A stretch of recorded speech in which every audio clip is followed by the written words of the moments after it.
Nous retrouvons maintenant Arié Cohen, Platinum Account Manager chez eToro. Bonjour Arié.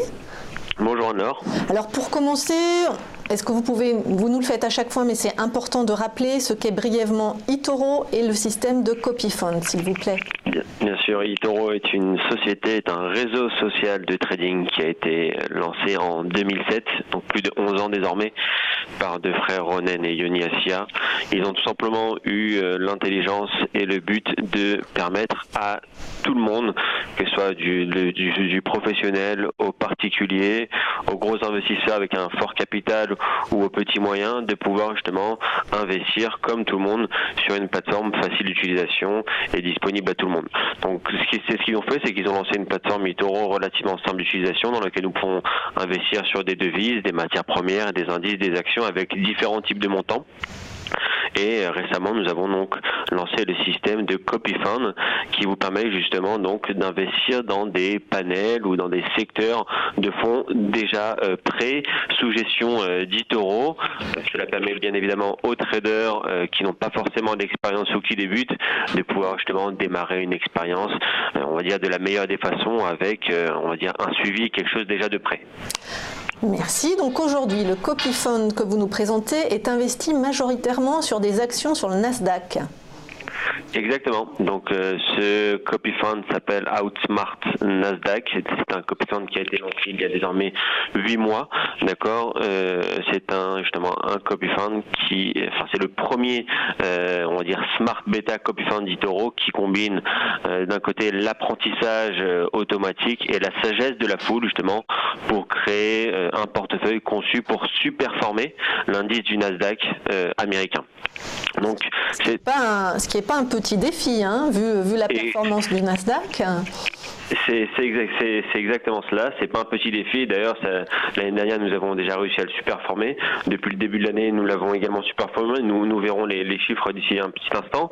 Mais c'est un superbe Copifund. Je pense sincèrement que c'est un des meilleurs Copifund qu'eToro n'a jamais lancé jusqu'à présent. Ça a été développé justement par des spécialistes de données qui travaillent chez eToro et justement des spécialistes également en mathématiques.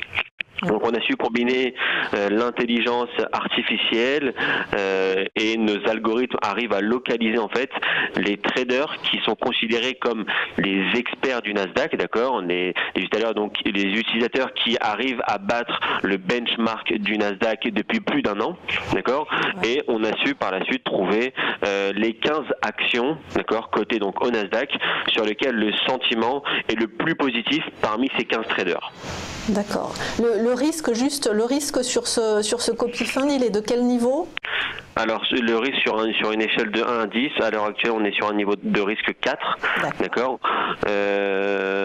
en moyenne, encore une fois ça peut atteindre même 5 et 6, il faut savoir la raison pour laquelle le niveau de risque est un peu plus élevé que les autres, c'est que là on est clairement dans un seul et unique indice, d'accord, donc on n'est pas forcément dans des actions du même secteur, on pourra voir par la suite la composition, on a différents secteurs, mais on est clairement sur un même marché, sur un même indice, qui fait partie du même pays, donc forcément ça augmente un petit peu le niveau de risque. D'accord ? Diversifié. Exactement, c'est un petit peu moins diversifié en sachant que aussi nous choisissons maximum 15 actions. D'accord, on a des Copifund où on peut trouver plus de 30 voire même 40 actions différentes, voire même 50 traders différents pour diversifier et avoir une stratégie différente pour chacun. Mais là voilà, on se limite à 15 actions. Évidemment, le but sera de trouver grâce à nos chiffres et à nos algorithmes les 15 sociétés du Nasdaq qui seront superformées l'indice américain. Et j'allais vous dire, vous les conservez combien de temps dans le portefeuille, ces 15 actions, le taux de roulement, il est à peu près de quelle échéance ? Alors, il n'y a pas forcément de taux de roulement, il n'y a pas en fait de prédiction précise. On sait bien évidemment en fonction de ce qui se passe sur les marchés. Et bien évidemment, en fonction de ce que choisissent les experts traders du Nasdaq de notre plateforme. Si à l'heure actuelle, ils sont à fond derrière Apple, donc on va avoir peut-être beaucoup d'Apple sur le Copifund. Si peut-être que dans 6 mois, ils ont changé d'avis, peut-être que l'allocation sur Apple sera moins importante et sera remplacée par une autre. Là, je vois. en termes de poids. Exactement. Ce qui est intéressant de voir également, c'est que parmi le Nasdaq, les plus grosses capitalisations du Nasdaq, donc on a en tête bien évidemment les fortes et les grosses sociétés américaines. On va avoir excusez-moi, du Apple, on va avoir de l'Amazon, il y a Facebook, il y a Netflix, Facebook, Microsoft, Google. Donc on va vraiment avoir les grosses sociétés. Ce qui est intéressant, c'est que c'est pas forcément celles que nous mettons en avant sur ce copy fund, d'accord. Donc concrètement, notre fonds d'investissement croit peut-être en ces valeurs-là, mais pense qu'il y a un meilleur potentiel sur des autres, peut-être plus petites valeurs. Donc à l'heure actuelle, on voit notamment la première qui est AOBC. Donc c'est une société d'armes à feu américaine. Donc l'allocation de ce portefeuille est plus de 15% sur AOBC. On reconnaît donc désormais AMD.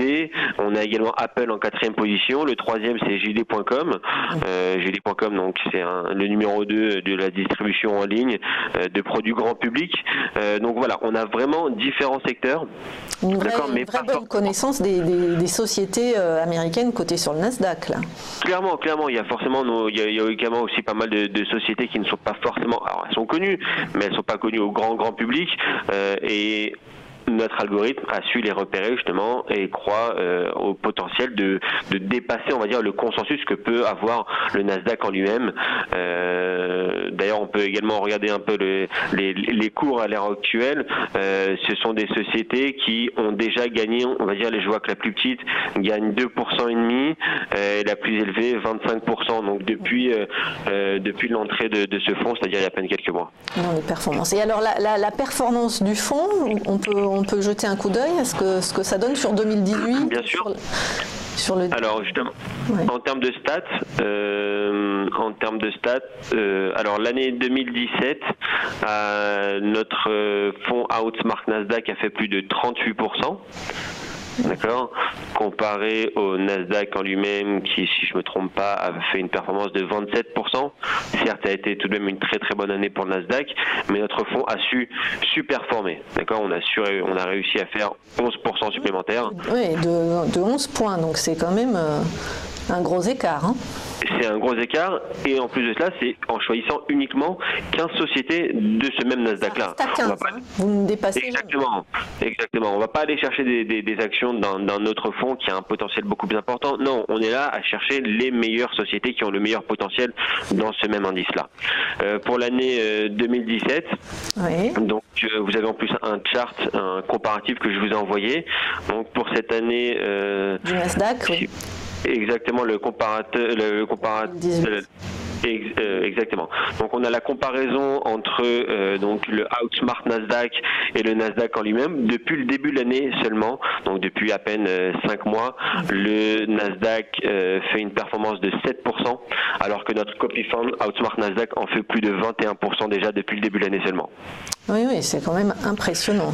Donc on est vraiment sur des gros écarts. Faut savoir également, en termes d'informations plus précises, il y a un rééquilibrage, d'accord, des différentes actions une fois par trimestre. D'accord, ce qui veut dire qu'une fois par trimestre, on vérifie l'allocation, on vérifie s'il y a quelque chose à changer, à améliorer pour avoir encore une meilleure performance. Si c'est le cas, bien évidemment, on fera le nécessaire, on remplacera certaines sociétés par d'autres, ou on abaissera l'allocation pour en ajouter plus sur une autre. Et voilà, ce rééquilibrage se fait une fois par trimestre. Et on peut avoir une idée du nombre de vos utilisateurs qui ont opté pour ce copy fund, qui le suivent? Alors oui, à l'heure actuelle, nous avons très exactement 256 investisseurs qui ont investi dans ce fonds. D'accord. Donc c'est encore une fois un produit qui est jeune, qui est nouveau, qui déjà fait de très belles performances. Pour rappel, l'investissement minimum sur des copy funds via eToro passera par un montant minimum de $5 000. D'accord. Donc à l'heure actuelle, on a une fourchette peut-être un peu plus supplémentaire, supérieur, on va dire à peu près 2 millions de dollars investis sur ce fonds.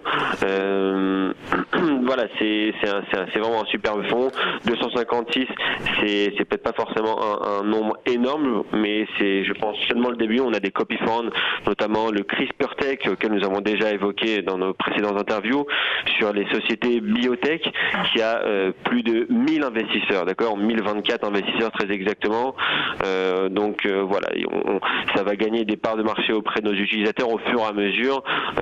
On n'a pas forcément fait de promotion de ce fonds-là, on l'a tout simplement ajouté à la plateforme et les personnes le découvrent petit à petit et en général les personnes qui tombent dessus ont du mal à passer à côté. Les performances parlent d'elles-mêmes.